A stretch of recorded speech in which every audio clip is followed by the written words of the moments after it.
Justo estaba haciendo como una intro de que hace unos días estábamos en consulta charlando y me compartiste una experiencia y sentí desde lo más profundo de mi ser que ameritaba ser extendida, compartida.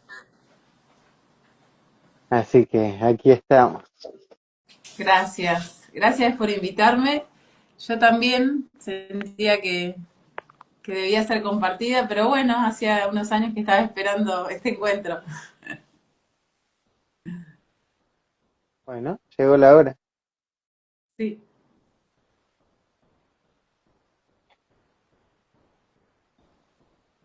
Compartinos tu proceso, tu camino, puede ser desde antes de la enfermedad, ¿no? Como tu camino de despertar, de cambio, de diferenciación, de autenticidad. Bien. Bueno, yo creo que, digamos, el primer cambio importante en mi vida fue el nacimiento de mi hijo. Eh, yo venía, digamos, con bastante estructura, sobre todo lo científico, y para mí existía eso nada más. La ciencia era Dios.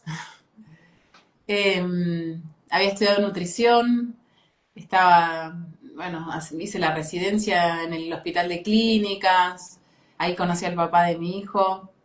Eh, y bueno, cuando nació mi hijo fue como que me abrió a otra cosa y él me trajo esa información, ¿no? Como que una de las primeras cosas que me dijo de muy chiquito me dijo, mamá, yo percibo energías, me dice. Sí, como que si yo no me despertaba de alguna manera no lo iba a poder entender y que él había venido a moverme también en ese sentido. Me dijo, mamá, era a los 4 años, me dijo, mamá, estabas muy dormida.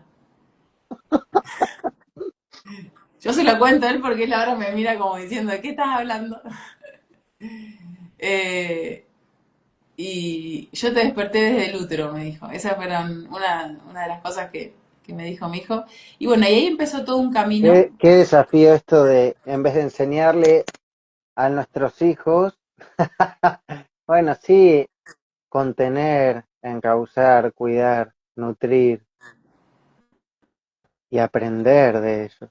Dejar que Ujú, ellos nos guíen, nos enseñen, nos muestren.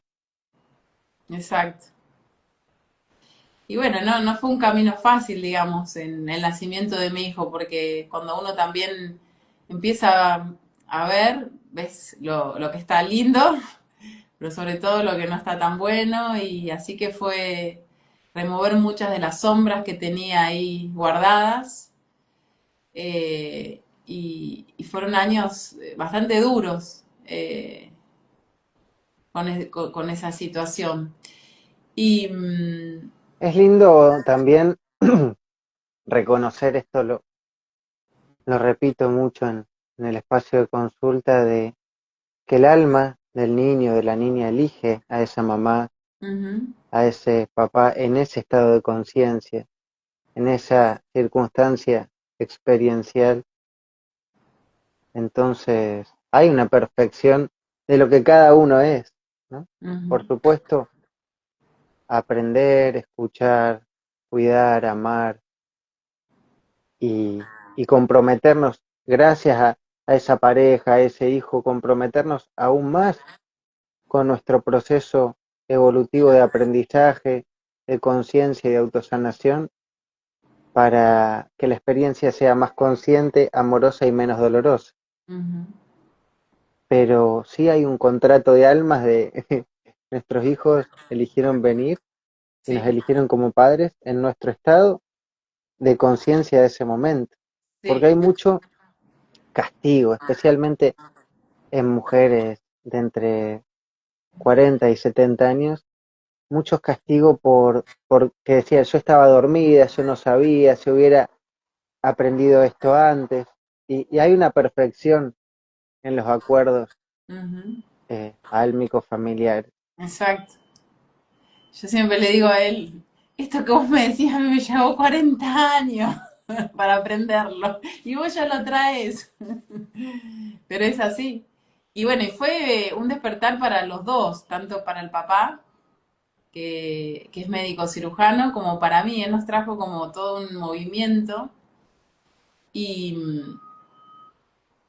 y también, bueno, el papá cirujano operaba, cirujano digestivo, operaba mucho cáncer.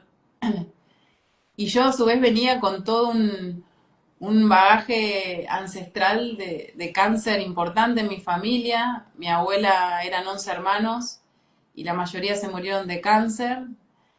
Todo materno, mi abuelo materno también, eran 5 y se murieron todos de cáncer. 3 inclusive mujeres de mama, que después me enteré cuando yo tuve, digamos, el diagnóstico de cáncer de mama. Entonces también en mí era como que algo que, entre lo que veía en el hospital, que yo veía y hablábamos con mi compañera de ese momento, el papá de mi hijo, que se operaba a alguien de un cáncer y a los 2 años tenía que operar de otro y después, es decir, como que con ese, digamos, hay algo que veíamos que no estaba bien, digamos, que no era completo el cuadro, como que hacía falta algo más profundo. Inclusive yo en ese momento hacía trastornos alimentarios a través de la nutrición y era como que hay como esto de ir más profundo, ¿no? En el origen de por qué uno tiene un síntoma, como uno lo llama la enfermedad, ¿no? Y empezamos los dos, con el papá un recorrido de, él se puso a estudiar bioneuroemoción, yo empecé a estudiar otras cosas, como con la intención en mi caso, yo decía, yo tengo que hacer algo con el cáncer. Es decir, porque me motiva un montón esto. Y, pero bueno, fue una puerta que siempre la tenía ahí como que me interesaba, pero nunca le había prestado demasiada atención a hacer algo por eso, ¿no? Y en un momento nos vamos a la selva y hacer una medicina de la selva y el médico naturista, como se hacía llamar él, que curaba con plantas, nos empezó a contar de cómo la selva curaban el cáncer. Y que a la primera que había curado había sido a su mujer. Las medicinas, ¿no? No es la persona, ¿no? Es como siendo un canal para que ocurra la curación. Y su mujer tenía un cáncer de mama terminal, le daban 2 meses de vida, entonces él a través de las plantas, digamos, empezó a investigar cuál era la mejor forma de curar, que la curación no es solamente dar algo externo, ¿no? Pero bueno, y bueno, y contó ese caso, que la mujer estaba viva, que había pasado un montón de años, que después contó otros casos de un médico neurocirujano que tenía un tumor cerebral y también se estaba muriendo y dijo, bueno, ya que no sé, ya me estoy muriendo, me voy a la selva. Bueno, el que se había curado, y yo cuando el chamán decía todo eso, yo prendí todas las luces y dije, cuando alguien que yo quiera mucho tenga cáncer, lo traigo a la selva. Y bueno, fue así. A esa persona que quise mucho, fui yo misma. Eh, Había sido en el 2014 y yo fui a la selva ya con el diagnóstico de cáncer en el 22, 8 años después. Eh, Pasó el tiempo, nació mi hija, que también fue otra, digamos, otro movimiento grande. Cada hijo para mí me trajo mucho aprendizaje. Y bueno, y nació en plena pandemia, es decir, nació y enseguida empezó la pandemia. Eh, a mí me afectó bastante emocionalmente la pandemia, me estaba muy enojada bueno, con el encierro, con la exigencia de la vacuna, bueno, con todo lo que pasó la pandemia, yo estuve muy enojada. Y bueno, y estaba con cuestiones emocionales, me estaba por separar del papá de mi hija, estaba como, sobre todo con el tema emocional en cuanto a un vínculo, ¿no? Y me separo en ese momento del papá, algo que me estaba costando mucho, el duelo, digamos, y a la semana que me separo, me dan el diagnóstico de cáncer de mama, con metástasis en axila, y la primera sensación fue, logré estar en paz, un diagnóstico no me va a sacar la paz. Ese fue el primer, como mensaje. Y el segundo, sentí que mi esencia me decía, tomátelo como un juego. Esto no te va a llevar. Fue como el segundo mensaje. Y dije, bueno, vamos a jugar con esto, a ver qué es lo que pasa. Y otro de los mensajes también pronto es, siempre te interesó hacer algo con el cáncer. Bueno, vos venís, con esto venís a abrir esa puerta. Ya que no la estabas abriendo, vas a ser la que abre a través de tu experiencia, vivirlo a tu manera, ¿no? Y bueno, y, pero La claro, herida, la herida es por donde entra la luz. Eso que más te duele, ese mayor trauma, esa mayor sombra y oscuridad, es el empujón de la vida a decir, ujú, o conectás con tu esencia o propósito, o partís. claro, bueno, fue ese el mensaje, ¿no? Como que tenía que conectarme con lo que realmente tenía que conectarme, ¿no? Y una de las cosas que más se me mostraba era la postergación, de postergarme, de postergar lo que realmente tenía que hacer. Eh, y bueno, y ahí empezó primero digamos, mucha duda, mucha incertidumbre, pero sobre todo qué camino seguir. Porque obviamente yo tengo mucha gente cercana, mucha gente que me quiere muchísimo, mucha gente que está en el ambiente médico, es decir, y como que yo creo que el entorno a veces se siente mucho más afectado, a veces que el propio, la propia persona que tiene ese diagnóstico, ¿no? Como que la afuera también es como, uff, qué intensidad.